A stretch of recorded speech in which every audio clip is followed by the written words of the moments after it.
नमस्कार मित्रों, आज के इस वीडियो में हम लोग सीखेंगे प्रयोग थर्ड एक्सपेरिमेंट जो आपका तीसरा है कक्षा 12 भौतिक विज्ञान का प्रैक्टिकल फाइल, यानी कि जो आपका फिजिक्स का मित्रों प्रैक्टिकल फाइल है कक्षा 12 भौतिक विज्ञान का। आज की इस वीडियो में हम लोग तीसरा एक्सपेरिमेंट सीखेंगे और भी एक्सपेरिमेंट हमने बता दिया है। आप जाके प्लेलिस्ट से वहां से अपना पूरा एक्सपेरिमेंट का पीडीएफ बना सकते हैं।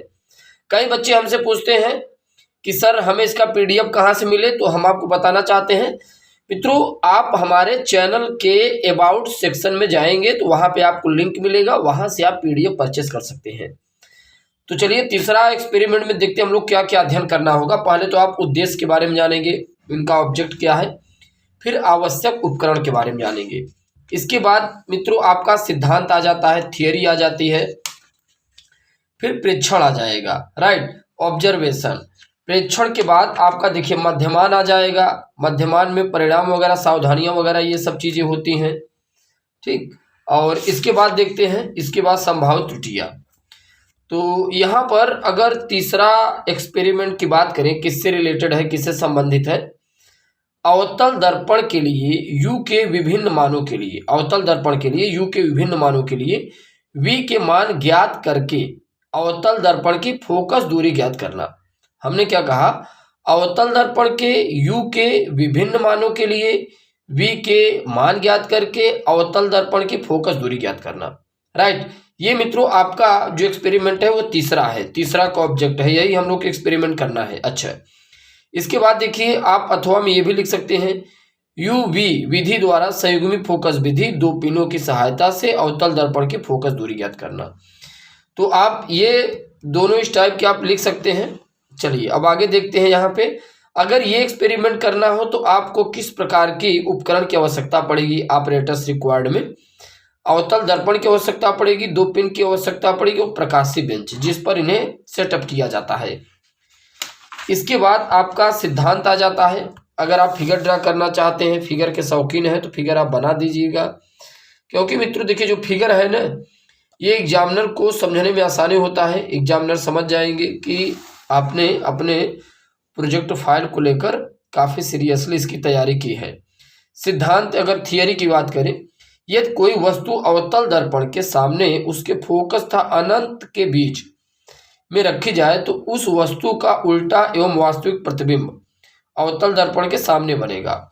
फिर इसमें क्या कहा, यदि किसी वस्तु को अवतल दर्पण के सामने ध्रुव से u दूरी पर रखने पर उसका प्रतिबिंब दर्पण के ध्रुव से v दूरी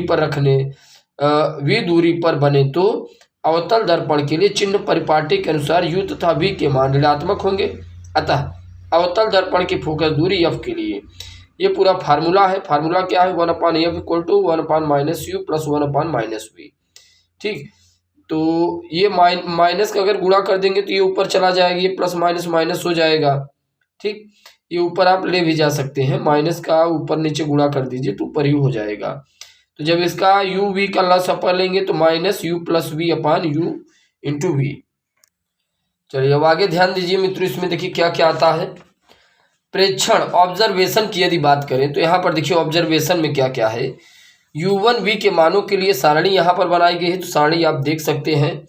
अवतल दर्पण की स्थिति, वस्तु पिन की स्थिति, प्रतिबिंब पिन की स्थिति, u का मान और v का मान, फोकस दूरी। तो ये आपको सारणी कॉलम बनाना है, इस कॉलम में सभी चीजें दी गई हैं, राइट। खास बात यह है कि यहाँ पर देखिए मित्रों ये जो मान निकाले गए हैं सभी के मान f1 f2 f3 के मान -15.0 सेंटीमीटर, -15.0 सेंटीमीटर, यहाँ पर भी उतना ही है। अच्छा, अब यहाँ पे आप ध्यान दीजिए, इसके सारे के सारे जो मान है यहाँ सारणी दिया गया कॉलम में, और ये मान आया कैसे था यहाँ पे आप ध्यान दीजिएगा, ये सब मान यहाँ पर निकाले गए हैं। अच्छा, अब ये जो आपने हल किया है वो तो यहाँ से इस फार्मूले से लगा के आप हल कर लेंगे, राइट। और चलिए अब इसके बाद देखते हैं हम लोग क्या आता है। इसके बाद आपका माध्यमान आ जाता है। माध्यमान तो आप जानते ही हैं, समांतर माध्य एक फार्मूला होता है। जितनी चीज़ें होती हैं, जितना अंक होता है उतना अंक जोड़ेंगे और जितने अंक होंगे उतने से भाग देंगे। जैसे -15.0 + 15.0 + 15.0 तो कितनी बार है, 3 बार है, तो 3 से ही भाग देंगे। अगर यही ऊपर 4 बार होता 4 से भाग देते, ऊपर 5 बार होता 5 से भाग दे देते। तो इक्वल टू कितना है -15.0 सेंटीमीटर। परिणाम क्या होता है इसका, रिजल्ट में देखते हैं। दिए हुए अवतल दर्पण की फोकस दूरी -15.0 सेंटीमीटर है। सेंटीमीटर को मीटर में कन्वर्ट करते हैं तो 100 से भाग दे देते हैं तो ऊपर जाएगा ये -10 सेंटीमीटर में हो जाएगा। इसके बाद मित्रों जो बहुत ही महत्वपूर्ण है आपका आ जाता है सावधानियां। प्रिस्क्रिप्शन में देखिए क्या क्या है। सभी ऊर्ध्वाधर स्टैंड प्रकाशीय बेंच के लंबवत होने चाहिए। सभी ऊर्ध्वाधर स्टैंड प्रकाशीय बेंच के लंबवत होने चाहिए। दर्पण की मुख्य अक्ष प्रकाशीय बेंच के समांतर होने चाहिए। वस्तु पिन तथा प्रतिबिंब पिन की नोक दर्पण के ध्रुव के सीध में होना चाहिए। मित्रों आप जानते हैं जब आप कोई भी एक्सपेरिमेंट कर रहे होते हैं तो वहां सावधानियों की बहुत बड़ी आवश्यकता होती है। जब तक आप सावधानी नहीं रखेंगे तब तक आपका कोई भी रिजल्ट सही आएगा नहीं। प्रत्येक पार्ट के लिए अलग अलग फोकस दूरी ज्ञात करना चाहिए। प्रत्येक पार्ट के लिए अलग अलग फोकस दूरी ज्ञात करना चाहिए। फिर देखिए क्या आ जाता है इसमें, लंबन दूर करते समय वस्तु पिन से बने उल्टे प्रतिबिंब की नोक तथा वस्तु पिन की नोक एक दूसरे से ठीक स्पर्श करने चाहिए। राइट, जो मित्रों लंबन मतलब जो दोनों के वस्तु के बीच की दूरी है, इससे रिलेटेड यहाँ पर बात बताया गया है। आपका आ जाता है संभावित त्रुटि। चलिए देखिए संभावित त्रुटि में आपका क्या आता है, संभावित त्रुटि में आपका आता है पॉसिबल एरर।